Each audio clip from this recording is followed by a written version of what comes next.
Hi guys! Maulan na hapon. Kumusta naman kayo? Ako okay naman ako guys. Pasensya na kayo kung mga ilang araw din akong hindi nakapagparamdam dito sa aking YouTube channel. Gawa ng busy lang talaga guys. Marami lang akong kinabibisihan. And dito lang din naman sa bahay yung kinabibisihan ko.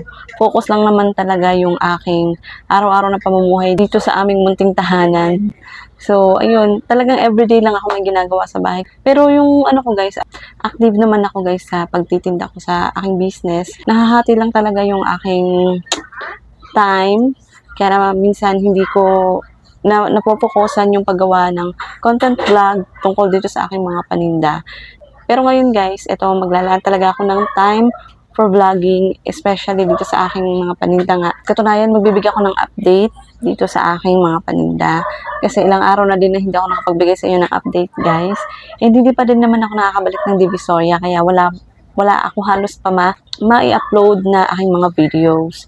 Naisip ko lang, guys, na since minsan lang kasi ako nakakapag-upload about ng mga content vlog ko about sa aking mga paninda. So, nabablanko guys yung mga videos, nabablanko yung aking channel. So, naisipan ko guys na haluan ko ng ibang content. So, sana masuportahan nyo pa din guys.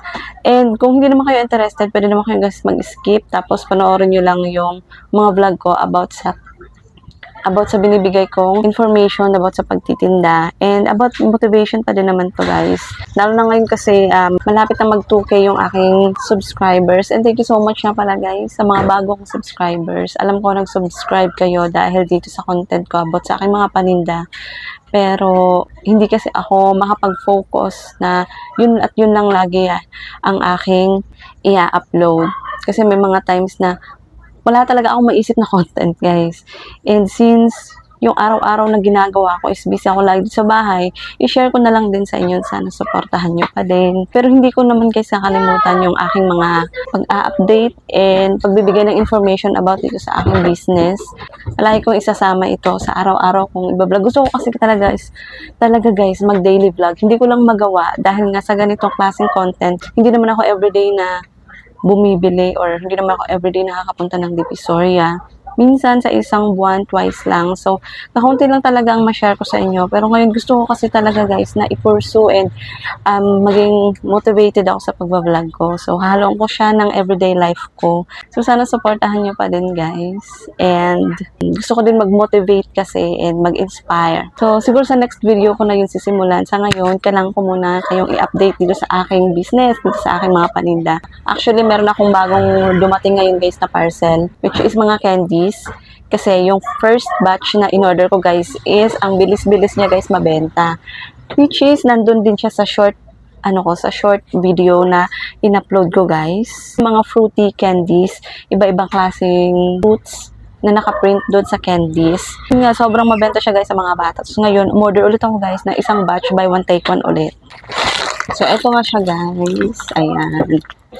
Ito ang ating bagong batch ng mga candy. So, ito yung tinutukoy ko, guys. Meron akong upload nito sa aking short video. Ayan. Yung hindi nakapanood nun, ito yun, guys. Ito yung candy na yun. Ilalagay ko, guys, yung link nito sa description box, ha. Kung interesado kayo. Trending to, guys, tong candy na to kasi. Wait lang. Shara, ito yun siya, guys. Ayan, o. Napapanood nyo ba yan sa TikTok, sa Shopee? Ayan, trending tong candy na to. Iba-ibang ano siya. At ito yung pangalan ng candy, Guip Kang Quing Ying Tang. Hindi ko maintindihan. Ano ba to? Chinese, Japanese. So, buy one, take one nga ito, guys. 200 plus. Ayan, 200 plus puhunan ko nito. Buy one, take one na siya. Ayan. So, papatak, guys, yung isang pack ng 130 plus. Yung puhunan. Then, nung binilang ko, guys, ito yung unang batch. Umabot naman siya, guys, ng 208. So, pwede siya guys benta ng tagpipiso. So, ginawa ko, tagpipiso ko siya guys binibenta para mas mabilis. Kasi madami nga sila para mabilis siyang maubos. Ayun, sobrang benta. Pero hindi ako nagbibenta guys ng paisa-isa. Sabi ko, 5 pesos ko ito binibenta. 5 piraso na yung 5 pesos. Para hindi sila masanay na bibili isa pa isa-isa. Kasi maraming akong ginagawa dito sa bahay. Super busy. So, ayan, may pang-refill na ulit. May pang-refill na ulit ako, guys. Then, ito na nga ang aking tindahan. Tour ko kayo ulit sa akin. Ito pa sa akin tindahan guys, meron itong pambabago.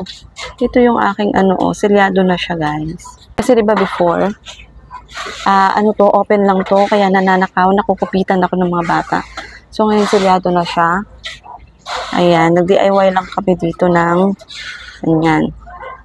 So may pinto-pinto na yung aking pinaka-gate dito.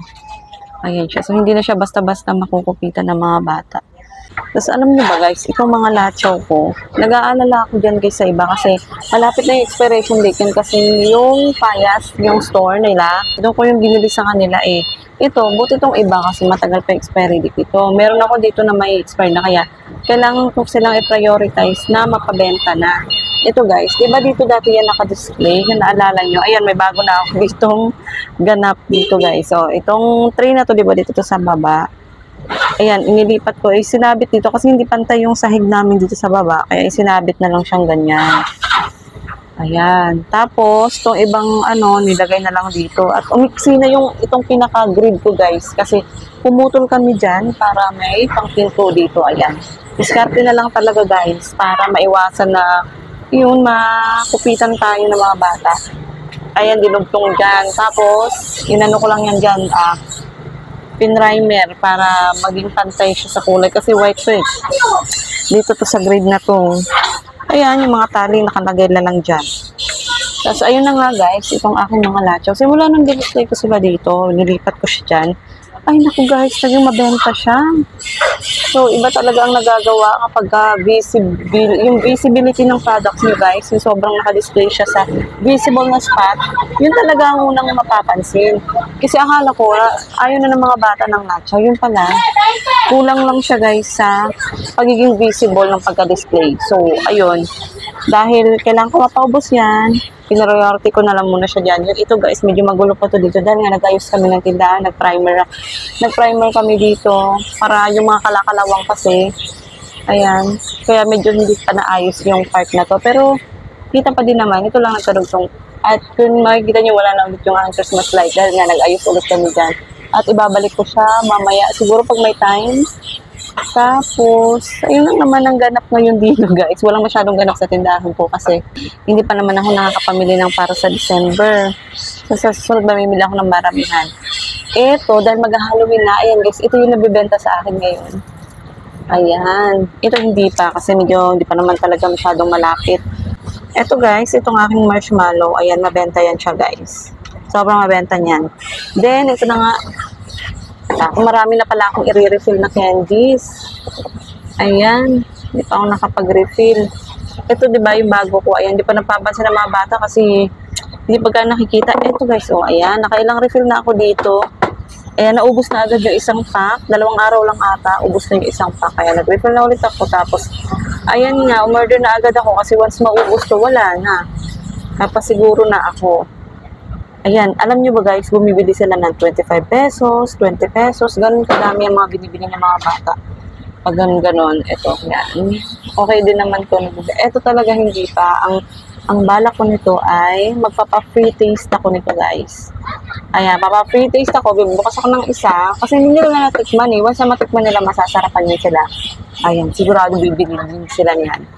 Meron na nga din pala ako ditong ice pop dahil mainit yung panahon. Pero minsan umuulan din eh. Umuulan ngayon pero ayan, medyo maaraw na siya. So ayun, bumili na ako nito. Pero may matitigas ako nito guys. Matigas yung benta ko niyan.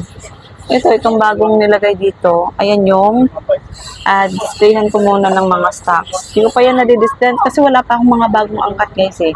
At yun ang abangan nyo dahil magkakaroon na ulit tayo dito, mga bagong angkat. Kasi ayan parang kakaunti na lang din naman ang mga paninda ko. Well, may stocks pa ako doon sa mga maleta. May mga maleta kasi kami. Doon ko nilagay yung ibang mga stocks para hindi, may mga bubwet, mga daga-daga dito. Hindi sila ma-damage. Lalo na yung mga pagka-pagkain candy-candy. So, ini-stock ko doon. So, ayun guys, ang aking update lang naman dito sa aking tindahan sa ngayon dahil wala pa nga tayong mga bagong pinamili. So, darating din tayo dyan. Mga ibang stickers ko nung guys na sobrang nadurog na siya dito sa baba. Marami na alikabok kaya buti ito. Kasi minsan hindi ko napapansin eh. Ayan, nilagay ko muna dyan. Wala pa talaga siyang laman kasi paghahandaan ko pa yung puhunan yun, guys. Mag-iipon ako ng puhunan para mapuno ko to bago mag-December. So, ayan guys. Yan lang muna sa ngayon. Abangan nyo lang mga susunod kong videos. Dahil ako ay maglilinis ng bahay. At hindi ko muna kukunan ng video kasi nga bukas na ako mag-start. And medyo wala kasi akong energy ngayon kasi medyo pagod pa ako. So, marami akong gagawin. Try ko talaga yung best na makapag-video everyday, makapag-upload everyday. And kung ano lang yung magiging ganap ko araw-araw. Konektado man siya doon sa business ko, sa mga paninda ko, or mga everyday ganap ko dito sa bahay. So, sana supportahan nyo pa din guys. And kung maboard man kayo, okay lang naman. Kahit skipan nyo lang yung video and wait na lang kayo pag may upload ako. Magbibigay mga information about ito sa aking mga panindang mga laruan. Yun lang guys, dahil maglilinis pa ako. Tingnan nyo, napakakalat. Dahil meron nga akong little girl, sobrang kalat talaga dito sa bahay. So, maglilinis muna ako guys. And see you tomorrow! Bye-bye!